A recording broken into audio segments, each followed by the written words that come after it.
Hi Perfect. there. Welcome to Talk Talk Weekly. Tech Talk Weekly. Wow, I've done a million of these and I can't get it right. I'm Bob from Creation Station. This is our weekly show where we go 15 to 20 minutes, give you some interesting tech stories, give you something fun from the library, and send you on your way.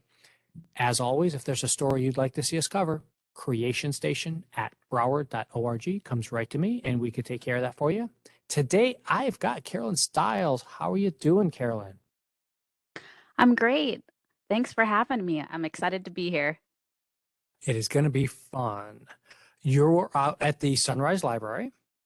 I am. And so tell me about what's going on out there for that, for what's happening there. Well, we're just wrapping up our summer learning program. We got 2 more days left of that. Today was our last day of summer break spot where we provide free meals to kids ages 18 and younger. We also have a creation station set up by you. Thank you very much. Where we have an Oculus Rift and a variety of educational games and videos. It's very popular. It's And a, we it's, also it's a happening place out there in Sunrise. it is, yes.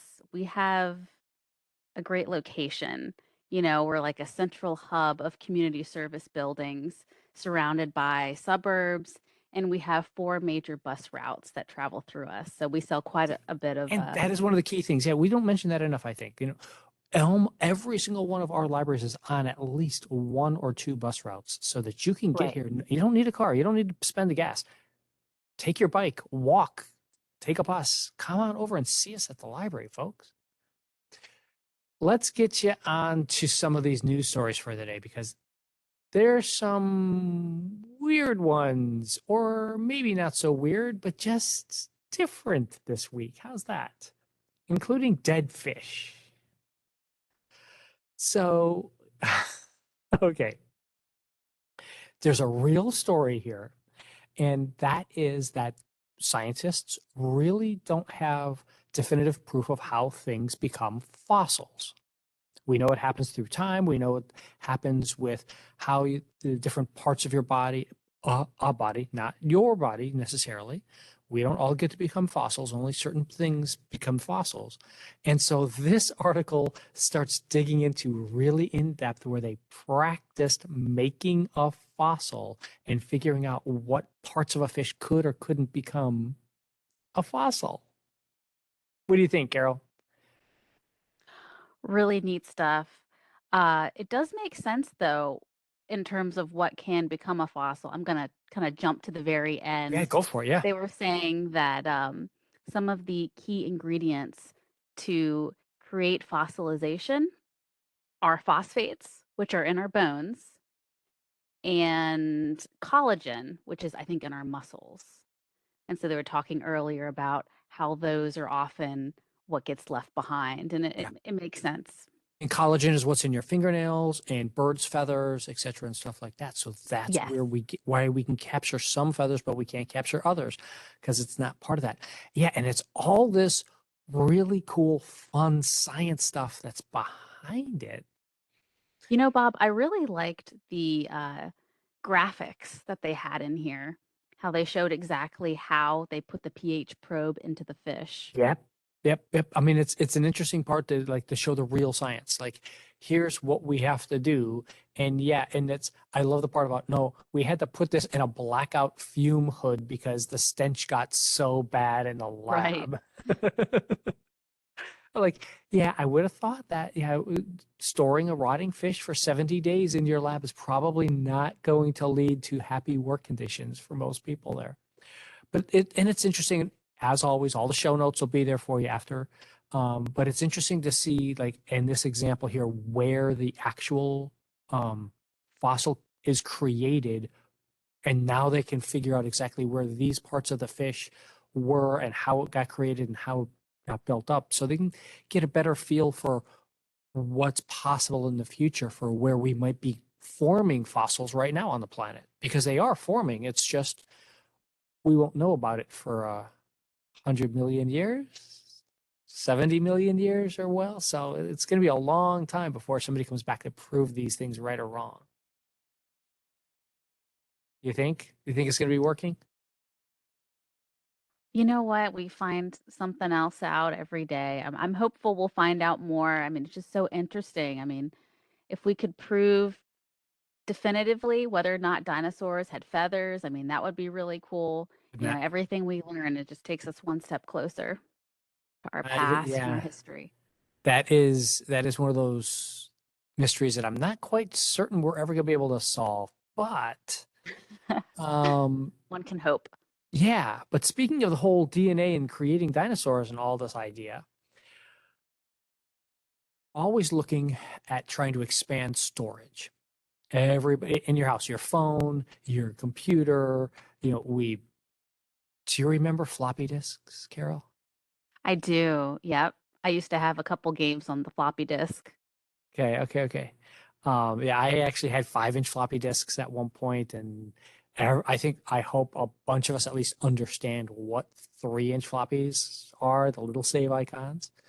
Um, but to build up all the storage, scientists have tried to use DNA.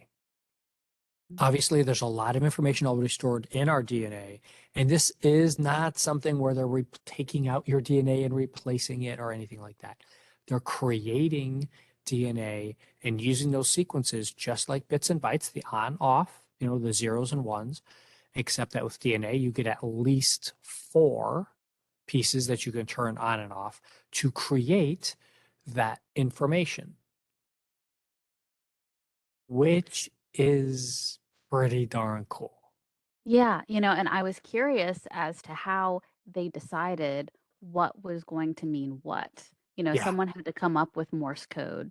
Someone had to invent these different secret codes that we used during the wars. So I want to get an interview with the person who decided on the messaging system for this.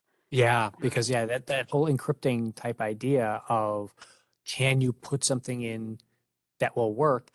The example here is they actually incorporated it into ink so that you could just take a regular pen or write a letter like this, and that contains insane amounts of data, more data than the entire planet uses in a day, can all be contained in just a couple of letters. yeah, I'm they saying were like saying, a couple of the letters on this page. Yeah, you were saying? yeah, they were saying a single gram of DNA can represent nearly 1 billion terabytes of data. That's just ridiculous. It's insane. I mean, grams, you're talking like the letter I. I mean, you were not even, it's just how much you could pack into there. Now, have you done much with the with science fiction? Do you read a lot of old science fiction? Any? No, I'm not a big sci-fi fan, but I can appreciate it. So there's an old science fiction series that revolves around Heechee fans, is what they're called. Heechee. I've never And heard of that. no, it's an obscure little trilogy thing, but it's this whole thing. They find this ancient civilization, and it was all these people. They had starships, they had all these things, and they can't figure out where all their information is. And they have these fans to us, just like the paper fans that you unfold, and no one ever figures out until one day somebody just accidentally plugs one into an electrical socket by mistake, and it starts up. And it turns out all these fans that have been sitting around are their holographic devices with all their library information and all their stuff on it. Wow. The reason I bring that up, this is what I'm afraid of for these sorts of things. I mean, already we have a hard time explaining to people how we save our data anyway. Right. It's on the cloud, and too few people understand what the cloud is. By the way, Right. it's just somebody else's computer. Um, when we start doing DNA stuff, how much information could we possibly lose when somebody forgets or doesn't know how to re-extract it back out? Yeah, that's an interesting conundrum. I just don't know where we would go with it. I don't know how you stop it. It's kind of like, how do you future-proof yourself against that, against losing that knowledge? How simple can you save something that you can always go back and get it? I was thinking in sort of in a different route. I was thinking of espionage Oh and yeah, how definitely that too. cool Oh, the tech yeah, has become, and I can only imagine, how secret messages might be passed back and forth. 100%. Just like, here you go. Here, take this. No, no, it's okay. Or just there's no little microdot anythings anymore. It's all just, yeah, no, here's a little Yeah. grams of DNA that you can store anywhere in your Or how saliva. much more attentive people are going to have to be to that kind of thing Yeah, because yeah. anything could be a message. We could Everything just have is a a regular message. pen, Yeah. but And you've got the inside it entire has, secrets of the universe in that pen right there. right. Just crazy, crazy, craziness. It is crazy. Speaking of finding secrets, though, our last thing today is actually a how-to. Because I was doing some augmented reality stuff over the summer and trying to show people, and I thought, and I stumbled upon a lot of people who don't even understand what their phones can do. So we've Yeah. got this article here of how to use Google Lens, which is one way of doing augmented reality stuff on your phone. You just point the camera at something and boom, or you can bring up the app Google Lens and start finding things like this. Mhm. Have you used this before, Carol? Yes, yes. I took AP art history back in high school Oh, and it came in handy. It's been around for a while. uh-huh, yeah. Um, but I like it. It's sort of like the visual version of Shazam. I'm sure you know what Yeah, yeah, Shazam yeah, is. yes. So for anybody Yeah, out there who doesn't know, Shazam is an app where you can hum or play any kind of music. You can put a little bit of a recording in there and it will tell you what the song is, who the recording artist is, all that kind of stuff. So this is very much, that's a really nice analogy, thanks, of finding that photo, where it came from, how to do all those things. And you can get all of the stuff. Here's an example here. Once you open up the app, you can just scan like this cup and it will know what kind of cup it is, where it came from, etc. If it's got patterns and designs, you can actually start to do things, including just parts of an image. So it will tell you, yes, this is a dog. This is actually a husky, and what kind of dogs, etc., etc., etc., going all the way down for it. I had never thought to use it this way, Mhm. but they mentioned taking a picture of a product and then being able to find similar stuff. And I'm like, oh, that's really nifty. So if I see a purse that I really like that someone is wearing, I can like discreetly snap a photo and look it up so I can buy one Mhm. for myself. Yeah. Oh, Or like this food. app used to exist outside of this, and Google bought up this company, I want to say about 10 years ago, and started putting all this in. So yeah, it's really is. And isn't it interesting? Like like you said, you could do a recipe. You can do all, you can start finding things, and it's this is what the metaverse, this is what, augmented reality is supposed to be, is to help you figure out what's going on. And you don't need any fancy glasses. You don't need any fancy, you're not going to sit with the black shoebox on your face for 8 hours a day. It's right there in your pocket already. Right there on your phone. Yeah. Yeah, for a lot of it, including Google Translate, Yeah. which if you have not been using Google Translate yet, use your the camera on your phone to do Google Translate and it'll drop it from any language to any language for you, both text and audio. Yeah. It's wild that you can take a picture of text like on a sheet of paper and it'll translate it for you. Yeah. My favorite one is to do that as a school demonstration and then ask them why the numbers don't change. Oh. Because I'll change everything to Arabic for them and then get Mhm. them to try and understand why didn't your numbers change? It's fun. But you can also use Translate, augment this, and this is a real key part of augmented reality that I wanted to remind everybody of. It's not all visual. Auditory stuff works. Mhm. We're only bringing in a couple of the senses right now for augmented reality, but it's more and more of it is coming. Sound is a big thing with augmented reality, and they can make it so it sounds like different things are happening in different parts of the room around you. Yeah. Like you're fully immersed. Yeah. And in Google Translate, you can do different languages. You've got your communicator, Babelfish, whichever science fiction term you prefer. You just hit live translate on there and you can speak in English and it will come out in another language for you. We did an experiment here at Maine Library with that in a story time with Russian.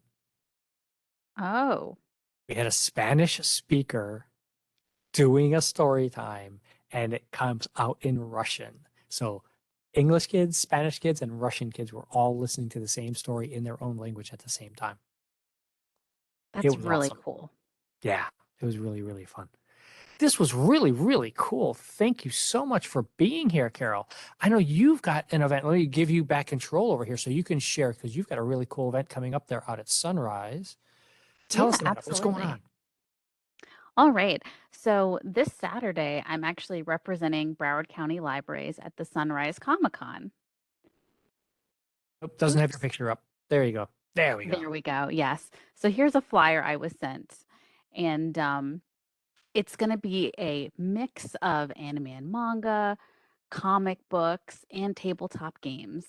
And as you can see, there are several different famous voice actors and actors who are going to be there. We have one of the Power Rangers, um, Allison Lee. She did the voice of Strawberry Shortcake. Um, we're going to have a table to promote library services. I'll just show you a map real quick of where we're going to be. So I don't know Okay, if and you this can is right see out on Oakland Park, just past Nob Hill for all the local South Florida people. You're just going right. to take Oakland Park west of Nob Hill. If you're coming off the Sawgrass, come back east, and it's right there. There's lots of parking, and it's going to be a big place. This is going to be a monster thing. We're It's a sending two people beautiful from building. community engagement. Yeah. Yes, yes. So I don't know if you can see, but we're going to be at 301 right here. So right across from the dance studio and next to the gaming room. Oh, excellent, excellent, excellent. And we're actually going to be right next to the Plantation Historical Museum table. So you can Nice. stop by there and talk to them for a little bit. And This we'll is be going to be giving out really, little really freebies. cool. Hmm. Excellent, excellent, excellent. Thank you so much for that. And thank you. I'm going to steal back control from you there as Please. I'm going to throw up our last slide for the day. Thank you so much for being here, Carol, and helping out and everything. Yeah, thank you for having me. On your second to last day is a very sad thing, Oh, thank you. but we will get you back here, or we'll connect. This we got a new virtual world Connect. out here. We can do that. Right, right. We'll meet in the metaverse. There we go. There we go. Okay, let me bring up our PowerPoint slide here. If there is a librarian or library you'd like to see featured on the show one week, let me know. CreationStation at broward.org. Have a safe week, everybody. See you soon.